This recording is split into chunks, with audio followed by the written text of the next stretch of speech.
사도신경으로 신앙 고백하심으로 4월 15일 수요일 새벽 기도회를 시작하도록 하겠습니다. 전능하사 천지를 만드신 하나님 아버지를 내가 믿사오며 그 외아들 우리 주 예수 그리스도를 믿사오니 이는 성령으로 잉태하사 동정녀 마리아에게 나시고 본디오 빌라도에게 고난을 받으사 십자가에 못 박혀 죽으시고 장사한 지 사흘 만에 죽은 자 가운데서 다시 살아나시며 하늘에 오르사 전능하신 하나님 우편에 앉아 계시다가 저리로서 산 자와 죽은 자를 심판하러 오시리라. 성령을 믿사오며 거룩한 공예와 성도가 서로 교통하는 것과 죄를 사하여 주시는 것과 몸이 다시 사는 것과 영원히 사는 것을 믿사옵나이다. 아멘.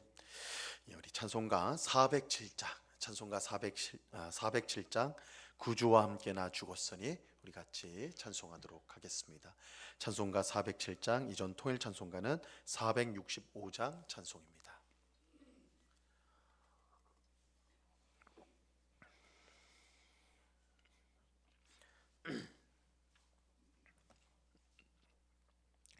찬송가 407장을 같이 찬송하도록 하겠습니다. 구주와 함께 나 죽었으니 구주와 함께 나 살아도다. 영광의 그날에 이르도록 언제나 주만 바라봅니다. 언제나 주는 날 사랑하사 언제나 새 생명 주시나니 영광의 그날에 이르도록 언제나 주만 바라봅니다. 마음속에 시험을 받을 때와 무거운 근심이 있을 때에 주께서 그때도 같이 하사 언제나 나를 도와주시네.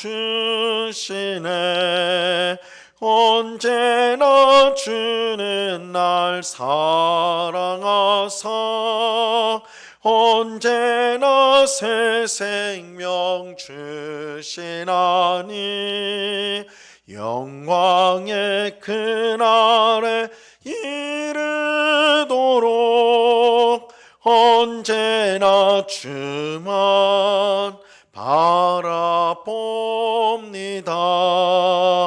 뼈 아픈 눈물을 흘릴 때와 쓰라린 마음으로 탄식할 때 주께서 그때도 같이 하사 언제나 나를 생각하시네. 언제나 주는 날 사랑하사 언제나 새 생명 주시나니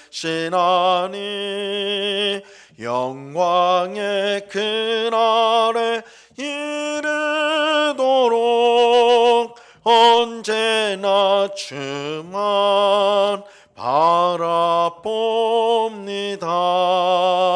내 몸의 약함을 아시는 주 못 고칠 질병이 아주 없네. 괴로운 날이나 기쁜 때나 언제나 나와 함께 계시네. 언제나 주는 날 사랑하사 언제나 새 생명 주시나니 영광의 그날에 이르도록 언제나 주만 바라봅니다.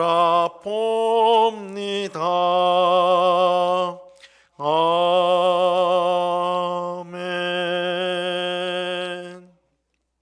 기도하겠습니다. 참 좋으신 아버지 하나님, 감사합니다. 오늘도 저희들을 사랑하여 주셔서 기도의 자리로 불러주시니 감사합니다.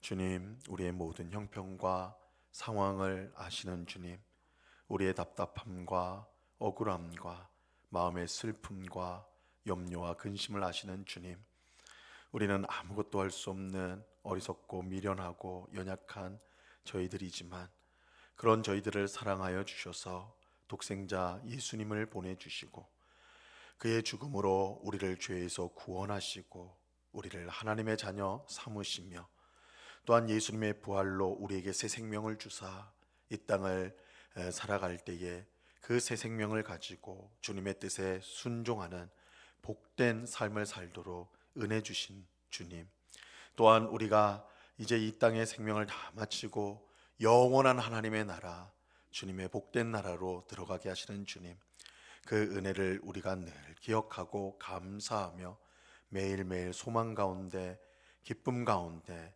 살아가는 저희들 되게 주시옵소서. 저희에게 믿음을 주셔서 우리에게 있는 모든 어려움들을 다 주께 맡기도록 하옵시고 또한 주께서 우리 가운데 행하시는 위대한 일들을 우리로 하여금 믿음의 눈으로 보게 하여 주셔서 우리가 걷는 이 길이 믿음의 길이요 복된 길임을 늘 경험하며 우리 입술에서 항상 찬송과 기도와 감사가 넘칠 수 있도록 주장해 주시옵소서. 주님, 우리의 눈을 열어주셔서 우리의 삶 가운데 하나님이 계시며 하나님의 귀하신 역사가 계속해서 이루어져 가고 있음을 보게 해 주시옵소서.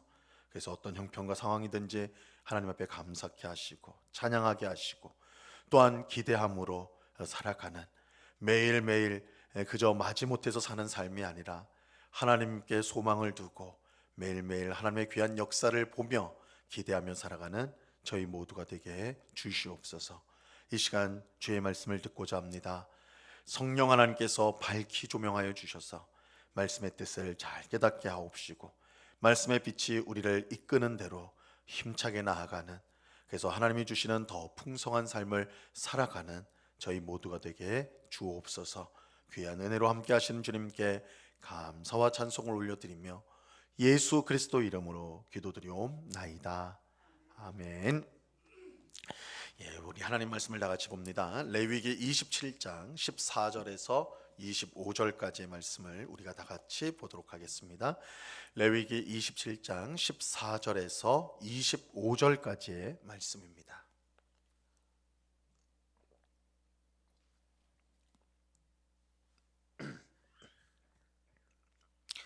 레위기 27장 14절에서 25절까지의 말씀, 우리 한 절씩 하나님의 말씀을 교독하도록 하겠습니다. 제가 먼저 14절을 읽습니다. 만일 어떤 사람이 자기 집을 성별하여 여호와께 드리려 하면 제사장이 그 우열간의 값을 정할지니 그 값은 제사장이 정한 대로 될 것이며 만일 그 사람이 자기 집을 물으려면 내가 값을 정한 돈에 그 5분의 1을 더할지니 그리하면 자기 소유가 되리라. 만일 어떤 사람이 자기 기업된 밭 얼마를 성별하여 여호와께 드리려 하면 마지기 수대로 내가 값을 정하되 보리 한 호멜지기에는 은 50세겔로 계산할지며 만일 그가 그 밭을 희년부터 성별하여 드렸으면 그 값을 내가 정한 대로 할 것이요 만일 그 밭을 희년 후에 성별하여 드렸으면 제사장이 다음 희년까지 남은 연수를 따라 그 값을 계산하고 정한 값에서 그 값에 상당하게 감할 것이며 만일 밭을 성별하여 드린 자가 그것을 물으려면 내가 값을 정한 돈에 그 5분의 1을 더할지니 그리하면 그것이 자기 소유가 될 것이요 만일 그가 그 밭을 무르지 아니하려거나 타인에게 팔았으면 다시는 무르지 못하고 희년이 되어서 그 밭이 돌아오게 될 때에는 여호와께 바친 성물이 되어 영영이 드린 땅과 같이 제사장의 기업이 될 것이며, 만일 사람에게 샀고 자기 기업이 아닌 밭을 여호와께 성별하여 드렸으면 너는 그 값을 정하고 제사장은 그를 하여 희한지 계산하고 그는 내가 값을 정한 돈을 그날에 여호와께 드려 성물로 삼을지며, 그가 판 밭은 희년에 그 판 사람 곧 그 땅의 원주인에게로 되돌아 갈지니라. 또 내가 정한 모든 값은 성소의 세겔로 하되 20게라를 한 세겔로 할지니라. 아멘. 예, 오늘 우리가 함께 읽은 본문은 집과 땅을 하나님께 소원하여 바치는 것과 관련 있는 말씀입니다. 먼저 집을 소원하여 하나님께 바칠 수가 있었습니다. 오늘 본문 14절과 15절을 다시 한번 보시면요, 만일 어떤 사람이 자기 집을 성별하여 여호와께 드리려 하면 제사장이 그 우열간에 값을 정할지니 그 값은 제사장이 정한 대로 될 것이며, 만일 그 사람이 자기 집을 물으려면 내가 값을 정한 돈에 그 5분의 1을 더할지니 그리하면 자기 소유가 되리라. 집을 소원하여서 하나님께 바치면 제사장은 그 집의 값을 매기게 됩니다. 이때 집의 값을 매기는 이유는 집을 소원하여서 하나님께 소원하여서 집을 이제 바친 사람이 그 집을 되찾고자 하는 경우를 위해서입니다. 만약 집을 바친 사람이 되찾으려고 하면 제사장이 정한 값의 5분의 1, 즉 20%를 더하여서 그 값을 지불합니다. 그러면 다시 집을 소유할 수가 있게 됩니다. 이처럼 하나님께 소원하여 집을 바친 후에 다시 물으려 할 때 원래 가격의 20%를 더하는 것은 하나님께 바치기로 한 이 소원을 가볍게 하지 못하도록 하기 위함입니다. 자, 한편 16절부터 24절까지는요, 땅을 소원하여서 하나님께 바친 경우를 다루고 있습니다. 이 땅을 소원하여 하나님께 바치는 경우는 집을 바치는 경우보다는 조금 더 복잡했습니다. 왜냐하면 땅은 원래 하나님의 것으로서 완전한 거래가 불가능했기 때문입니다. 집은 이렇게 거래가 되었지만 땅은 원래 하나님의 것이기 때문에 희년이 되면 다시 돌아오도록 되어 있습니다. 그래서 이 땅을 소원하여서 하나님 앞에 바쳤을 때 그것을 무르르 다시 되찾는 과정이 이제 조금은 복잡하게 길게 설명이 되어 있습니다. 우리가 이제 앞서 살펴본 대로 희년 50년마다 돌아오는 희년이 되면 땅을 다른 사람에게 팔았던 사람도 자기 원래 땅을 돌려받게 됩니다. 이런 특성으로 인해 소원으로 땅을 바쳤을 경우 여러 가지 고려해야 되는 부분들이 있었어요. 먼저 하나님께 소원하여 땅을 바쳤을 때 제사장은 집의 경우와 마찬가지로 땅의 값을 매겼습니다. 이렇게 값을 매기는 이유는 집처럼 이 땅을 도로 찾으려고 할 때를 위해서입니다. 제사장이 땅값을 정하는데 이때 땅값을 정하는 기준은 이 곡식이 얼마나 많이 생산되는가, 그 땅에서 얼마나 많이 생산되는가와 또 희년이 얼마나 남았는가, 이 두 가지 기준을 따라서 값을 정하게 됩니다. 이 16절에서 18절 말씀을 보세요. 만일 어떤 사람이 자기 기업된 밭 얼마를 성별하여 여호와께 드리려 하면 마지기 수대로 내가 값을 정하되 보리 한 호멜지게는 은 50세겔로 계산할지며, 만일 그 밭을 희년 후에 성별하여 드렸으면 제사장이 다음 희년까지 남은 연수를 따라 그 값을 계산하고 정한 값에서 그 값에 상당하게 감할 것이며, 만일 그 밭을 희년 후에 성별하여 드렸으면 제사장이 다음 희년까지 남은 연수를 따라 그 값을 계산하고 정한 값에서 그 값에 상당하게 감할 것이며, 이 땅값은 한 호멜의 곡식이 나오면 은 한 세겔로 계산이 되었습니다. 이 한 호멜은 오늘날 우리가 사용하는 이 이제 단위가 아닌데, 한 호멜은 나귀가 실을 수 있는 곡식의 양이라고 그래요. 그래서 대략 오늘날 우리 단위로 하면 한 200리터 정도 되는 양이라고 합니다. 이것을 희년 때까지 계산을 하게 되는데, 희년이 50년이니까 희년부터 시작하여 그 땅값은 은 50세겔이 되는 것입니다. 만약 희년 후에 땅을 바쳤으면 그 땅값은 희년 전부터 전까지 남은 해를 따라 깎이게 됩니다. 또 하나님께 바친 후에 땅을 다시 자기 소유로 물으려고 하면 땅값을 내야 되는데 집의 경우와 마찬가지로 5분의 1, 20%의 값을 더하여서 내야 했습니다. 한편 땅을 무르지 않거나 혹은 다른 사람에게 판 경우에는 희년이 되었을 때 그 땅은 다시 무르지 못하고 영원히 하나님께 바쳐지는 성물이 됩니다. 20절과 21절을 보세요. 만일 그가 그 밭을 무르지 아니하려거나 타인에게 팔았으면 다시는 무르지 못하고 희년이 되어서 그 밭이 돌아오게 될 때에는 여호와께 바친 성물이 되어 영영이 드린 땅과 같이 제사장의 기업이 될 것이며, 이와 또 다른 경우가 있죠. 자기의 땅이 아닌 다른 사람에게 땅을 사서 하나님께 소원하여 바치는 경우입니다. 이때는 제사장이 정한 땅값을 하나님께 성물로 드려야 했는데 그 땅은 희년이 되면 원래 주인에게로 돌아가게 됩니다. 자, 오늘 말씀은 집과 땅을 하나님 앞에 소원하여서 바쳤을 때 특별히 그것을 무르는 것과 관련이 있습니다. 되찾는 것과 관련이 있어요. 우리는 하나님께서 소원하는 것을 무르는 일을 이처럼 상세하게 자세하게 설명한 이유를 생각해 볼 필요가 있습니다.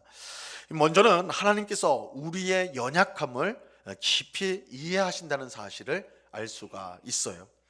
하나님은 변함이 전혀 없으신 분입니다. 한번 결정한 것을 결코 바꾸거나 고치지 않습니다. 하지만 우리는 다르죠. 하나님은 늘 신실하고 변함이 없고 변덕이 없지만 이와 반대로 우리는 늘 변하고 어떤 변덕이 있죠. 우리는 어리석고 미련해서 하루에도 수십 번씩 마음이 변하고는 합니다. 하나님께 소원을 하고 무엇을 바칠 때도 마찬가지입니다. 하나님의 은혜에 감사하여서 우리가 모든 것을 드리겠다고 말하고는 얼마 지나지 않아서 그렇게 말한 것을 후회하기도 합니다. 우리는 흔들리는 감정에 따라서 얼마나 많이 말하고 또 행동하는지 몰라요. 하나님은 그런 우리의 연약함을 아십니다. 그래서 우리가 소원을 했을 때 그것을 물을 수 있는 방법을 상세하게 알려주시는 것입니다. 그러므로 우리는 우리의 연약함을 이해하시는 하나님의 은혜에 감사해야 합니다. 또 이러한 은혜를 망각하여서 하나님을 이용하려는 일체의 마음을 우리는 버려야 합니다.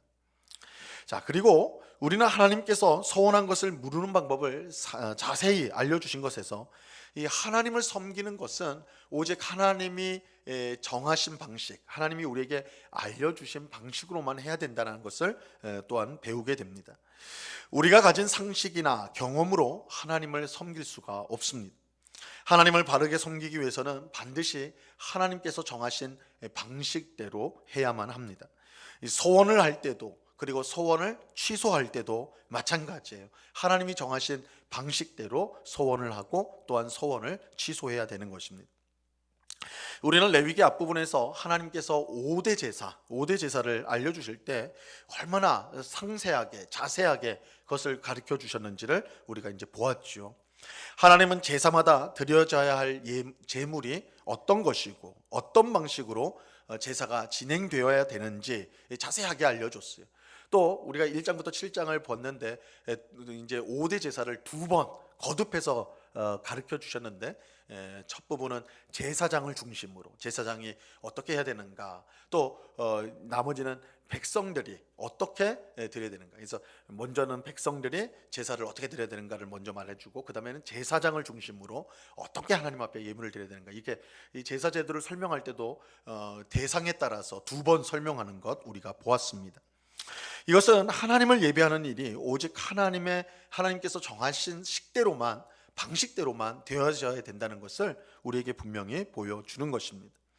그렇지 않고 사람의 생각과 지혜와 경험을 따라서 하나님을 예배하려고 하면 그것이 하나님 앞에 죄가 될 수 있다는 것을 우리에게 보여주는 것입니다.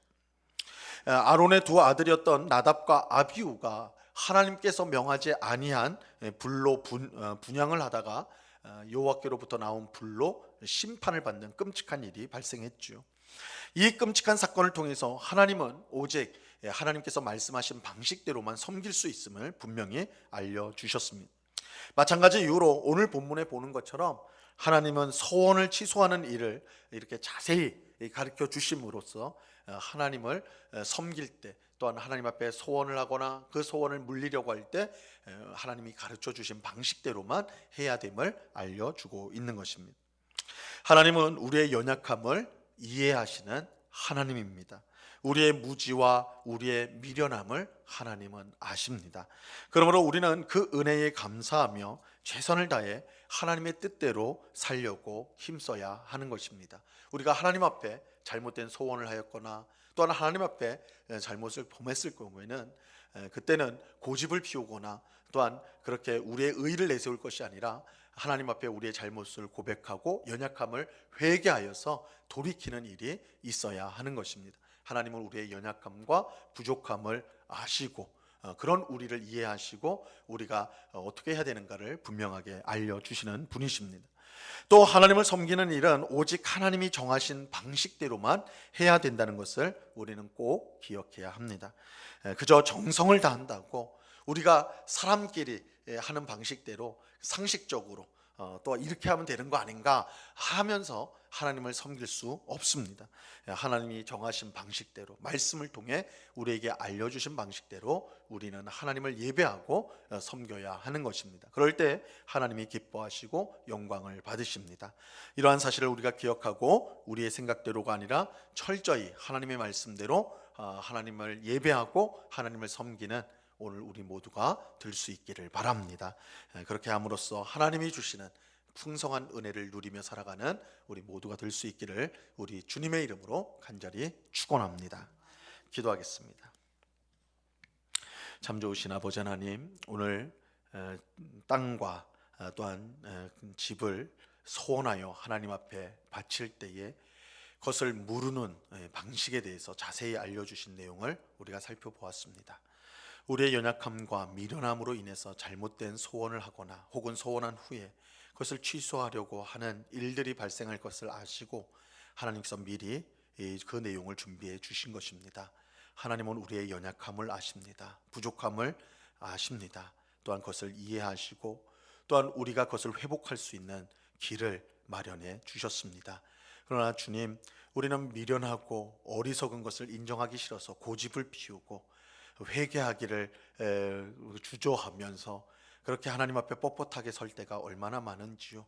우리의 모든 형편을 아시는 하나님이신 줄 알고 우리가 잘못했을 때는 언제나 주님 앞에 나와 회개하며 돌이키며 하나님의 긍휼과 자비를 구하는 주의 백성들 되게 해 주시옵소서. 하나님은 회개하는 자기 백성을 기쁘게 받으시고 우리의 삶을 고치시고 새롭게 하시는 그런 긍휼과 자비의 하나님이시오니 그 하나님을 온전히 의지하는 저희들 되게 해 주시옵소서. 하나님을 예배하고 하나님을 섬길 때 우리의 생각, 우리의 판단대로 하지 않게 하시고 오직 하나님의 말씀을 따르게 하시고 하나님이 기뻐하시는 방식대로 우리가 주님을 섬기고 예배하도록 저희들을 이끌어 주시옵소서. 우리 영국교회가 우리 모든 성도가 하나님의 뜻을 따라서 하나님의 말씀을 지키며 순종하며 하나님을 예배하고 또한 하나님께 순종함으로 하나님께 영광을 돌리는 주의 백성들이 다 되도록 주장해 주시옵소서. 아버지 하나님, 오늘도 귀하고 복된 날을 주시니 감사합니다. 오늘 하루도 주의 뜻대로 살아가는 하루가 되게 하옵시고 하나님의 영광을 위해 사는 하루가 되게 해 주시옵소서. 특별히 육신의 연약함 가운데 고통하고 있는 우리 많은 성도들이 있습니다. 주님, 주님의 능력의 손으로 아픈 몸을 붙들어 주셔서 치유하여 주시고 강건케 하여 주시옵소서. 마음의 여러 가지 고통을 안고 주님 앞에서 있는 정말 주님의 도우심을 구하는 평안을 구하고 안식을 구하는 주의 백성이 있습니다. 주님의 은혜로 그 심령에 세상이 줄 수도 알 수도 없는 참된 평안을 주옵시고 안식을 주시고 또한 힘을 주셔서 이 모든 어려운 상황 속에서 그 마음을 새롭게 하고 하나님 앞에서 다시 일어설 수 있는 소망을 가질 수 있도록 하나님 역사해 주시옵소서. 아버지 하나님, 오늘 밤에는 또한 수요 성경 공부로 우리가 함께 모여서 주의 말씀을 배웁니다. 주의 백성이 모이고 또한 말씀을 배우는 일에 힘쓰는, 그래서 세상 가운데서 승리하는 주의 백성들이 다 되도록 은혜 내려 주시옵소서. 이 시간 주 앞에 간구하는 주의 백성들, 우리의 모든 필요를 이미 아시는 주님, 그럼에도 불구하고 우리에게 기도하라고 말씀하시는 주님, 기도를 통하여 하나님의 역사를 확인하고 더욱더 확실한 믿음으로 살아가기를 원하시는 주님의 뜻인 줄 알고 이 시간도 기도하는 가운데 하나님 앞에 더 가까이 나아가며 주님을 만나며 주님이 주시는 풍성한 은혜를 누리는 이 복된 기도의 시간이 되도록 주장해 주시옵소서. 언제나 우리와 함께 하시는 주님께 감사와 찬송을 올려드리오며 예수 그리스도 이름으로 기도드리옵나이다. 아멘. 하늘에 계신 우리 아버지여, 이름이 거룩히 여김을 받으시오며 나라의 임하옵시며 뜻이 하늘에서 이룬 것 같이 땅에서도 이루어지이다. 오늘날 우리에게 일용할 양식을 주옵시고 우리가 우리에게 죄 지은 자를 사하여 준 것 같이 우리 죄를 사하여 주옵시고 우리를 시험에 들게 하지 마옵시고 다만 악에서 구하옵소서. 대개 나라와 권세와 영광이 아버지께 영원히 있사옵나이다. 아멘.